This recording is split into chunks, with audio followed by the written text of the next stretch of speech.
Welcome back to fast online media. ഇന്ന് നമ്മൾ രണ്ടാം വർഷ ബിസിനസ് സ്റ്റഡീസിലെ വളരെ പ്രധാനപ്പെട്ട ഒരു ടോപ്പിക്കാണ് എടുക്കാൻ വേണ്ടി പോകുന്നത്. ടോപ്പിക്കിൻ്റെ പേര് ഫങ്ഷൻസ് ഓഫ് മാനേജ്മെൻറ്റ്. എന്താണ് ഫങ്ഷൻസ് ഓഫ് മാനേജ്മെൻറ്റ്? അപ്പോൾ ഇത് നമ്മൾ പറയുമ്പോൾ ആദ്യത്തെ ക്ലാസ്സിൽ ഒക്കെ നമ്മൾ പഠിച്ചത് എന്തായിരുന്നു? ക്യാരക്ടറിസ്റ്റിക്സ് ഓഫ് മാനേജ്മെൻറ്റ് പഠിച്ചിട്ടുണ്ട്, പിന്നെ ഒബ്ജക്റ്റീവ്സ് ഓഫ് മാനേജ്മെൻറ്റ് പഠിച്ചു, importance of management, nature of management, ഏറ്റവും അവസാനത്തെ ക്ലാസ്സുകളിൽ നമ്മൾ ലെവൽസ് ഓഫ് മാനേജ്മെൻറ്റ്, അല്ലേ? ഇത്രയും ഏരിയ പഠിച്ചതിന് ശേഷമാണ് നമ്മൾ ഫങ്ഷൻസ് ഓഫ് മാനേജ്മെൻറ്റിലേക്ക് എത്തുന്നത്.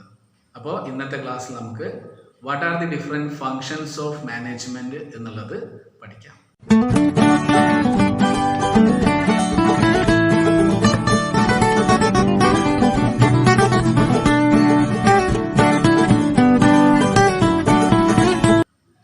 Management is the process of planning, organizing, staffing, directing and controlling of business activities.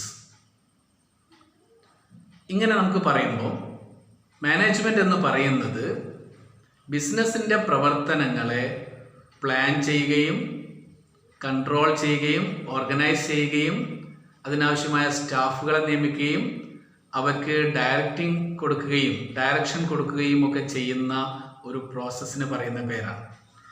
അപ്പോൾ ഇത് മാനേജ്മെൻറ്റിൻ്റെ ഒരു ഡെഫിനിഷൻ അല്ലെങ്കിൽ ഒരു എക്സ്പ്ലനേഷനിൽ നമുക്ക് കാണാൻ സാധിക്കും. അപ്പോൾ ഇതിൽ what are the functions of management എന്നുള്ളത് വളരെ കൃത്യമായിട്ട് പറയുന്നുണ്ട്. എന്തൊക്കെയാണ്? മാനേജ്മെൻറ്റിൻ്റെ ഫങ്ഷൻസിൽ വളരെ പ്രധാനപ്പെട്ടതായി നമുക്ക് എണ്ണാൻ പറ്റുന്നത് planning, organising, staffing, directing and controlling.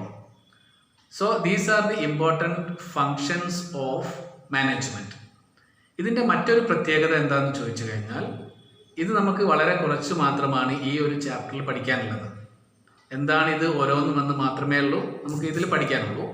പക്ഷേ next chapter onwards we have to study in detail these all different functions. ഈ വ്യത്യസ്ത ഫങ്ഷൻസിനെ പറ്റിയിട്ട് വളരെ ഡീറ്റെയിൽ ആയിട്ട് ഓരോന്നും ഓരോ ചാപ്റ്ററിൽ തന്നെ നമുക്ക് ഡിസ്കസ് ചെയ്യാനുണ്ട്. സോ അതുകൊണ്ട് let us see what are the functions of management. All of you look at the screen. സ്ക്രീനിൽ നമുക്ക് ഇതിൻ്റെ ഒരു ഡയഗ്രാം കാണാൻ വേണ്ടി പറ്റും. ഇതിൽ planning, organising, staffing, directing and controlling, ഇതൊരു സർക്കിൾ ഫോർമാറ്റാണ്, അല്ലേ? ഇത് നിങ്ങൾക്ക് കഴിഞ്ഞാൽ കാണാൻ പറ്റും. ഇതൊരു സർക്കിൾ ഫോർമാറ്റാണ് എന്ന് പറഞ്ഞാൽ it is A continuous process, അല്ലേ? അപ്പോൾ പ്ലാനിങ്ങിൽ നിന്ന് തുടങ്ങി ഓർഗനൈസിങ്ങിലൂടെ, സ്റ്റാഫിങ്ങിലൂടെ, ദെൻ ഡയറക്റ്റിങ്ങിലൂടെ, കൺട്രോളിങ്ങിലൂടെ ആ ഒരു സർക്കിൾ കംപ്ലീറ്റ് ആവുകയാണ്, അല്ലേ? അപ്പോൾ മാനേജ്മെൻറ്റിൻ്റെ ഫങ്ഷൻസ് ഈ രീതിയിലാണ് നമുക്ക് എക്സ്പ്ലെയിൻ ചെയ്യാൻ കഴിയുന്നത്. ഇനി ഓരോന്നും എന്താണെന്നുള്ളത് നമുക്ക് നോക്കാം. Planning is the process of deciding in advance what is to be done in future. അല്ലേ? പ്ലാനിങ് എന്ന് പറഞ്ഞാൽ എന്താണ്? ഡിസൈഡിങ് ഇൻ അഡ്വാൻസ്, നേരത്തെ തന്നെ മുൻകൂട്ടി തന്നെ തീരുമാനിക്കുന്ന ഒരു പ്രോസസ്സാണ്. എന്താണ് മുൻകൂട്ടി തീരുമാനിക്കുന്നത്? What is to be done in future, അല്ലേ? ഭാവിയിലേക്ക് എന്തെല്ലാം കാര്യങ്ങളാണ് ചെയ്യാനുള്ളത് എന്ന് മുൻകൂട്ടി തീരുമാനിക്കുന്ന ഒരു പ്രോസസ്സിന് പറയുന്ന പേരാണ് ഇത് പ്ലാനിങ് എന്ന് പറയുന്നത്. In the process of planning we want to decide what to do, when to do, how to do, whom to do, അല്ലേ? ആര് ചെയ്യും, എങ്ങനെ ചെയ്യും, എപ്പോൾ ചെയ്യും, അല്ലേ? എന്താണ് ചെയ്യേണ്ടത്, ഇങ്ങനെ തുടങ്ങിയിട്ടുള്ള ഒരുപാട് ക്വസ്റ്റ്യൻസിൻ്റെ ആൻസർ കണ്ടെത്തുന്ന ഒരു പ്രോസസ്സാണ് ഇത് പ്ലാനിങ് എന്ന് പറയുന്നത്. ഇത് ബിസിനസ്സിൽ മാത്രമല്ല, അല്ലേ? ഒരു സ്ഥാപനത്തിൽ, ഏതൊരു സ്ഥാപനമായാലും ഏതൊരു പ്രസ്ഥാനമായിരുന്നാലും അവിടെയൊക്കെ നമുക്ക് ഈ ഒരു പ്രോസസ്സ് നമുക്ക് കാണാൻ വേണ്ടി സാധിക്കും, അല്ലേ? സേ ഫോർ എക്സാമ്പിൾ നമ്മളൊരു ഫുട്ബോൾ ടൂർണമെൻറ്റ് നടത്താമെന്ന് വിചാരിച്ചോ. ഒരു ഫുട്ബോൾ ടൂർണമെൻറ്റ് നടത്താണ്. അപ്പോൾ അത് നടത്തുന്ന അന്ന് രാവിലെ അങ്ങ് വന്നാൽ മതിയോ? പോരല്ലോ. അതിന് ഒരുപാട് ദിവസങ്ങൾക്ക് മുമ്പ് തന്നെ, ചിലപ്പോൾ മാസങ്ങൾക്ക് മുമ്പ് തന്നെ അതിൻ്റെ ഒരുക്കങ്ങൾ നടത്തണം, അല്ലേ? അതിൻ്റെ പ്ലാന് നമ്മൾ തയ്യാറാക്കണം. എന്നിട്ട് ഫസ്റ്റ് ടു ലാസ്റ്റ് ആക്ടിവിറ്റീസ് നമുക്ക് എന്ത് ചെയ്യണം? We want to plan. ആ പ്ലാനിങ്ങിനനുസരിച്ചിട്ടായിരിക്കും നമുക്ക് കാര്യങ്ങൾ ചെയ്യാൻ വേണ്ടി സാധിക്കുക. ഇപ്പോൾ ഒരു ഫുട്ബോൾ ടൂർണമെൻ്റ് ആകുമ്പോൾ എന്തെല്ലാം കാര്യങ്ങൾ പ്ലാൻ ചെയ്യേണ്ടി വരും? എവിടെയാണ് നടത്തേണ്ടത് അല്ലേ, എവിടെ വെച്ച്, ഏത് ഗ്രൗണ്ടിൽ വെച്ചാണ് നടത്തേണ്ടത്, ഏത് ദിവസങ്ങളിലാണ് നടത്തേണ്ടത്, ഏത് സമയത്താണ് നടത്തേണ്ടത് അല്ലേ, ഏതൊക്കെ ടീമുകളെയാണ് അതിൽ പങ്കെടുപ്പിക്കേണ്ടത് അല്ലേ. അപ്പോൾ ഇങ്ങനെ തുടങ്ങിയിട്ട് പിന്നെ ആരൊക്കെയാണ് ഇതിൻ്റെ കാര്യങ്ങൾ ചെയ്യേണ്ടത്, അപ്പോൾ ഇതിൻ്റെ വർക്കിംഗ് കമ്മിറ്റി എന്താണ് അല്ലേ, ഇതിൻ്റെ പ്രോഗ്രാം കമ്മിറ്റി എന്താണ്, ഇതിൻ്റെ പബ്ലിസിറ്റി കമ്മിറ്റി എന്താണ്, ഇങ്ങനെ തുടങ്ങിയിട്ടുള്ള ഒരുപാട് കാര്യങ്ങൾ നമുക്ക് എന്ത് ചെയ്യേണ്ടി വരും, പ്ലാൻ ചെയ്യേണ്ടി വരും. ആ പ്ലാനിങ്ങിനനുസരിച്ച് ബാക്കി കാര്യങ്ങളിൽ അടുത്ത സ്റ്റേജുകളിലേക്ക് നമുക്ക് പോവുകയും ചെയ്യണം അല്ലേ. After the completion of the process of planning we want to go through with the process of organising അല്ലേ. പ്ലാനിങ് സ്റ്റേജ് കഴിഞ്ഞാൽ പിന്നെ തൊട്ടടുത്ത് നമ്മൾ എത്തിച്ചേരുന്ന എവിടെയാണ്, ഓർഗനൈസിങ് സ്റ്റേജിലാണ്. അപ്പോൾ പ്ലാനിങ് സ്റ്റേജിൽ നമ്മൾ പറഞ്ഞു എന്താണ്, it is A thinking process അല്ലേ. ഇത് മനസ്സുകൊണ്ട് ആലോചിച്ചിട്ട് കാര്യങ്ങൾ തീരുമാനിക്കുന്ന ഒരു പ്രോസസ്സാണ്. എന്നാൽ ഓർഗനൈസിങ് എന്ന് പറയുമ്പം it is A doing function or it is A doing process അല്ലേ. ഇപ്പോൾ പ്ലാനിങ്ങിൽ നമ്മൾ എന്തെല്ലാം കാര്യങ്ങളാണ് തീരുമാനിച്ചത്, ആ കാര്യങ്ങളെല്ലാം ഇംപ്ലിമെന്റ് ചെയ്യുന്ന, നടപ്പിൽ വരുത്തുന്ന ഒരു സ്റ്റേജാണ് ഇത് ഓർഗനൈസിങ് സ്റ്റേജ് എന്ന് പറയുന്നത്. അപ്പോൾ നേരത്തെ നമ്മൾ ഫുട്ബോൾ ടൂർണമെന്റിനെ പറ്റിയിട്ട് ഒരുപാട് കാര്യങ്ങൾ തീരുമാനിച്ചു. ദെൻ ആ തീരുമാനിച്ച കാര്യങ്ങൾ നടപ്പിൽ വരുത്തുന്ന പ്രോസസ്സാണ് ഇത് ഓർഗനൈസിങ് സ്റ്റേജ് എന്ന് പറയുന്നത്. അപ്പോൾ അവിടെ എന്ത് ചെയ്യണം, അപ്പോൾ അവിടെ ഗ്രൗണ്ട് ഒക്കെ റെഡിയാക്കണം, അതേപോലെ തന്നെ ടീമുകളൊക്കെ ക്ഷണിക്കണം, ഒക്കെ റെഡിയാക്കണം. അതേപോലെ തന്നെ കമ്മിറ്റികൾ, വ്യത്യസ്ത കമ്മിറ്റികൾ രൂപീകരിച്ച് അതിൻ്റെ എല്ലാം പ്രവർത്തനങ്ങൾ നടക്കണം. അപ്പോൾ ഇങ്ങനെ തുടങ്ങിയിട്ടുള്ള എല്ലാ ആക്ടിവിറ്റീസും, എല്ലാ പ്രവർത്തനങ്ങളും നടപ്പിലാവുന്ന ഒരു സ്റ്റേജാണ് ഏത്, ഓർഗനൈസിങ് സ്റ്റേജ് എന്ന് പറയുന്നത്. After the completion of the organizing stage, we want to go through with the staffing stage. അല്ലേ, ഓർഗനൈസിങ് സ്റ്റേജ് കംപ്ലീറ്റ് ചെയ്താൽ പിന്നെ നമ്മൾ പോകേണ്ടത് സ്റ്റാഫിംഗ് സ്റ്റേജിലേക്കാണ്.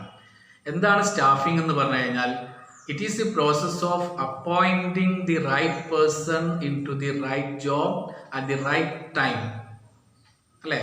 എന്താണ് അപ്പോയിന്റിങ് ദി റൈറ്റ് പേഴ്സൺ, ശരിയായിട്ടുള്ള വ്യക്തികളെ അപ്പോയിന്റ് ചെയ്യുക അല്ലേ. ഇൻ ദി റൈറ്റ് ടൈം അല്ലേ, കൃത്യമായ സമയത്ത്. ഇൻ ദി റൈറ്റ് ജോബ്, കൃത്യമായ ജോലിയിൽ. അപ്പോൾ ഓരോ ജോലിക്കും ആവശ്യമായ എംപ്ലോയീസിനെ, വർക്കേഴ്സിനെ കൃത്യമായ സമയത്ത് അപ്പോയിന്റ് ചെയ്യുകയും അത് മെയിൻറ്റെയിൻ ചെയ്യുകയും ചെയ്യുന്ന ഒരു ഫംഗ്ഷനാണ് സ്റ്റാഫിംഗ് എന്ന് പറയുന്നത്. അപ്പോൾ നമുക്കറിയാം പ്ലാനിങ് സ്റ്റേജിൽ നമ്മളെല്ലാം തീരുമാനിച്ചു, ഓർഗനൈസിങ് സ്റ്റേജിൽ നമുക്കത് നടപ്പിൽ വരുത്തുകയാണ്. അപ്പോൾ അങ്ങനെ നടപ്പിൽ വരുത്തണമെങ്കിൽ നമുക്ക് എന്ത് വേണം, അതിനാവശ്യമായിട്ടുള്ള സ്റ്റാഫ് വേണം അല്ലേ, അതിനാവശ്യമായിട്ടുള്ള വർക്കേഴ്സ് വേണം. അപ്പോൾ ഓരോ വർക്കിനും ആവശ്യമായിട്ടുള്ള ക്വാളിറ്റിയും ക്വാളിഫിക്കേഷനും അനുസരിച്ചിട്ടുള്ള വ്യക്തികളെ അല്ലെങ്കിൽ എംപ്ലോയീസിനെ നമ്മൾ കണ്ടെത്തുകയും ആ എംപ്ലോയീസിനെ നമ്മുടെ സ്ഥാപനത്തിലേക്ക് സെലക്ട് ചെയ്യുകയും അവർക്ക് വേണ്ട ട്രെയിനിങ്ങും ഡെവലപ്മെൻറ്റും ഒക്കെ കൊടുത്തിട്ട് അവരെ ആ ഒരു ജോലിയിലേക്ക് ഫിറ്റാക്കി മാറ്റുന്ന ഒരു പ്രോസസ്സാണ് സ്റ്റാഫിംഗ് എന്ന് പറയുന്നത്. സ്റ്റാഫിംഗ് പ്രൊസീജിയർ കഴിഞ്ഞാൽ പിന്നെ നമുക്ക് അടുത്തത് ഫംഗ്ഷനിലേക്ക് പോകേണ്ടത് ഡയറക്റ്റിംഗ് ആണ്. ഡയറക്റ്റിംഗ് അല്ലേ, എന്താണ് ഡയറക്റ്റിംഗ് എന്നുകൊണ്ട് ഉദ്ദേശിക്കുന്നത്, എന്താണ് സംവിധാനിക്കുക അല്ലെ, എല്ലാ കാര്യങ്ങളും സംവിധാനിക്കുക, അല്ലെങ്കിൽ ദിശ നിർണയിച്ചു കൊടുക്കുക അല്ലെ, വഴി കാണിച്ചു കൊടുക്കുക, ഗൈഡ് ചെയ്യുക, ഇങ്ങനെ തുടങ്ങിയിട്ടുള്ള അർത്ഥങ്ങളാണ് ഈ ഒരു ഡയറക്റ്റിംഗ് എന്നതുകൊണ്ട് ഉദ്ദേശിക്കുന്നത്. അപ്പോൾ നമുക്ക് കാണാൻ സാധിക്കും, നമ്മൾ പ്ലാൻ ചെയ്തു, പിന്നെ അതെല്ലാം ഓർഗനൈസ് ചെയ്തു, നടപ്പിൽ വരുത്തി, പിന്നെ അതിന് വേണ്ട സ്റ്റാഫിനെ നമ്മൾ അപ്പോയിൻമെൻറ്റ് നടത്തി. ഇനി നമുക്ക് ലക്ഷ്യത്തിലേക്ക് എത്തിച്ചേരണം അല്ലേ. എന്താണ് നമ്മുടെ ലക്ഷ്യം? പ്ലാനിങ്ങിൽ നമ്മൾ നമ്മുടെ ലക്ഷ്യങ്ങളൊക്കെ നിർണയിച്ചിട്ടുണ്ടാകും, തീരുമാനിച്ചിട്ടുണ്ടാകും. ആ തീരുമാനിക്കപ്പെട്ട ലക്ഷ്യത്തിലേക്ക് എത്താൻ വേണ്ടിയിട്ട് ഏതെല്ലാം റൂട്ടിലൂടെ പോകണം അല്ലേ, ഏതെല്ലാം വഴികളിലൂടെ നമ്മൾ സഞ്ചരിക്കണം എന്നുള്ളത് വളരെ കൃത്യമായി നമ്മൾ ആ ഒരു റൂട്ട് മാപ്പ് ഉണ്ടാക്കും.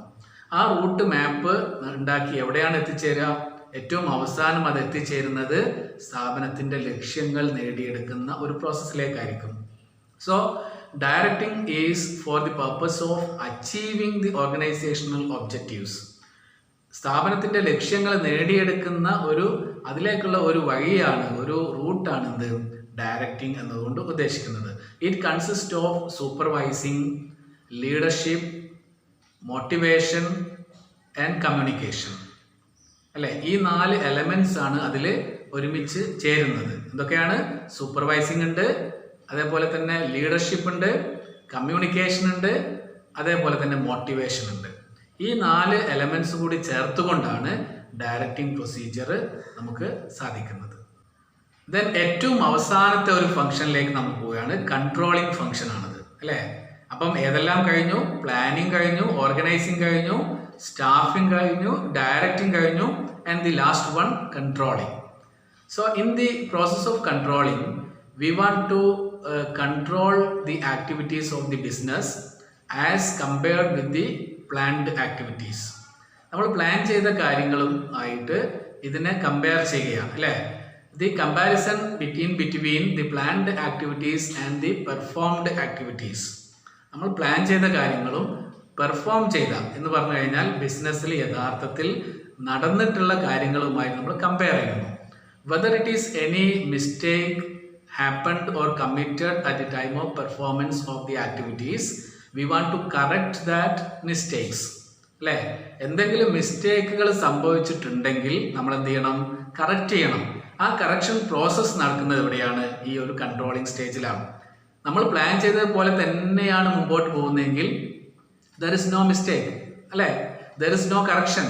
നമുക്ക് കറക്റ്റ് ചെയ്യേണ്ട ആവശ്യമില്ല, മിസ്റ്റേക്ക് ഇല്ലാത്തതുകൊണ്ട് തന്നെ. പക്ഷേ പ്ലാൻ ചെയ്തതിന് അനുസരിച്ചല്ല മുമ്പോട്ട് പോകുന്നത്. എന്തെങ്കിലും എവിടെയെങ്കിലും ഡീവിയേഷൻസ് ഉണ്ടെങ്കിൽ നമുക്ക് എന്ത് ചെയ്യണം? ഈ കൺട്രോൾ ചെയ്യുന്ന മാനേജേഴ്സ് അല്ലെങ്കിൽ ഇൻചാർജ് ആരായിരുന്നാലും അവർ ഇടപെട്ട് അത് ശരിയാക്കണം അല്ലേ. അപ്പോൾ ആ ഒരു പ്രവർത്തനങ്ങളാണ് ഈ ഒരു കൺട്രോളിംഗ് സ്റ്റേജിൽ നടക്കുന്നത്.